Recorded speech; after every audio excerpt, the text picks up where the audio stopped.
तो आज के इस वीडियो में हम लोग बात करने वाले हैं मैथ क्लास 9 एक्सरसाइज 2.1 का क्वेश्चन नंबर 2 के ऊपर। देखो क्वेश्चन नंबर 2 में जो है बेसिकली तो तुम्हें यहाँ पे कोएफिशिएंट निकालना है एक्स स्क्वायर का, लेकिन कोएफिशिएंट के पीछे क्या टॉपिक है वो थोड़ा सा जान लो। अगर कोएफिशिएंट जब भी किसी भी वैल्यू का बोल दे, यहाँ पे एक्स स्क्वायर बोला है तो उनसे एक्स भी बोल सकता है या फिर कोई और भी अलग अलग वेरिएबल बोल सकता है, तो उससे घबराना नहीं है। देखो जैसे यहाँ पे एक्स स्क्वायर बोल दिया है, ठीक है, तो एक्स स्क्वायर को छोड़कर इसके साथ जो भी वैल्यू होगा वो तुम्हारा इसके लिए कोएफिशिएंट हो जाएगा। समझ में आ रहा है? चाहे वो वैल्यू 6 हो या फिर -6 हो। -6 हो तो -6 एक साथ बोलेंगे, और 6 पॉजिटिव रहता है तो पॉजिटिव को खैर उतना हम लोग लिखते नहीं है, सीधा लिख देते हैं 6, ठीक है। और ये वैल्यू अगर तुम्हारा कोई और भी कांस्टेंट के साथ हो, जैसे कि पाई के साथ, तो पाई भी इसी के साथ लेंगे और इसे हम लोग कोएफिशिएंट बोल देंगे 6 पाई, ठीक है। तो इस तरीके से जो है हम लोग क्वेश्चन नंबर 2 को सॉल्व करते हैं एक्सरसाइज 2.1 के क्वेश्चन नंबर 2 के अंदर।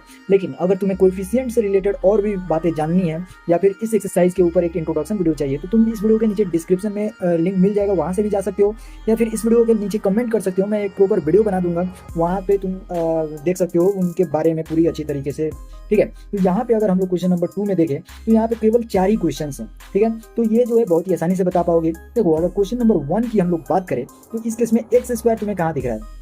मिडिल वाला टर्म। और ये जो मिडिल वाला टर्म है तुम्हारा, ये कुछ मतलब कोई भी न्यूमेरिकल वैल्यू के साथ नहीं है, केवल प्लस एक्स स्क्वायर दे दिया है। तो यहाँ से तुम्हें कौन सा वेरिएबल कौन सा कोएफिशिएंट देखने को मिल रहा है? तो तुम तो कहोगे सर यहाँ पे कोई भी कांस्टेंट हमें दिख ही नहीं रहा है, तो हम लोग क्या लिखें?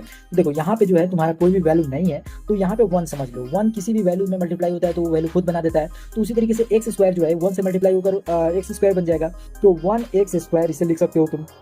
तो एक्स स्क्वायर के साथ 1 तो है ना, तो ये जो 1 है तुम्हारा, ये इस क्वेश्चन के लिए रिक्वायर्ड आंसर हो सकता है, ठीक है।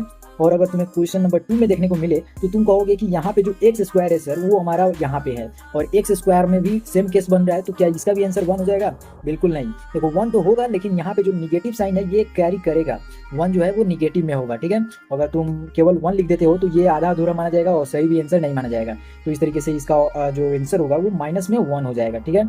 और अगर हम लोग तीसरा बात करते हैं क्वेश्चन नंबर 3 का, तो इस केस में देखो क्या हो रहा है। इस केस में तुम्हें देखने को मिल रहा है पाई/2 जो है एक्स स्क्वायर के साथ में है, तो क्या हम लोग केवल 1/2 लिख दे और पाई को अलग छोड़ दे?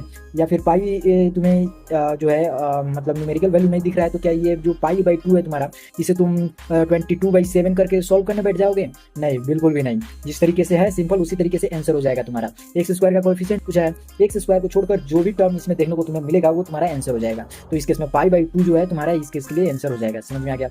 और वहीं अगर बात करें इस केस में, तो इस केस में तो हमें एक्स स्क्वायर वाला टर्म दिख ही नहीं रहा है, तो इस केस में हम लोग क्या कहेंगे? देखो तुम 2 तरीके से इसे सॉल्व कर सकते हो। सबसे पहले तो एक्स स्क्वायर पूछा है, तो तुम चाहो तो इसमें एक्स स्क्वायर का टर्म को ऐड कर सकते हो। जैसे कि यहाँ पे अगर हम लोग करें तो यहाँ पे एक्स स्क्वायर वाला टर्म तो इसमें है ही नहीं, तो इसको हम लोग 0 से मल्टीप्लाई कर देंगे, तो ये फॉर्म तुम्हारा एक क्वाड्रेटिक इक्वेशन का ले लेगा, ताकि तुम्हारा एक्स स्क्वायर के ऊपर जो है सॉरी एक्स का जो पावर है तुम्हें 2 देखने को मिल जाए। तो इस तरीके से ये क्वाड्रेटिक इक्वेशन का फॉर्म ले लेगा। और हमसे पूछा है एक्स स्क्वायर का कोएफिशिएंट, तो एक्स स्क्वायर को छोड़कर यहाँ पे केवल 0 बच रहा है, तो हम लोग कह सकते हैं कि 4 नंबर में जो होगा आंसर वो हमारा 0 होगा। या फिर तुम इस तरीके से कह सकते हो कि इसमें एक्स स्क्वायर वाला टर्म है ही नहीं, तो उसका आंसर जो है हमारा 0 हो जाएगा। समझ में आ गया? तो इस तरीके से जो है हम लोग क्वेश्चन नंबर 2 को सॉल्व करते हैं।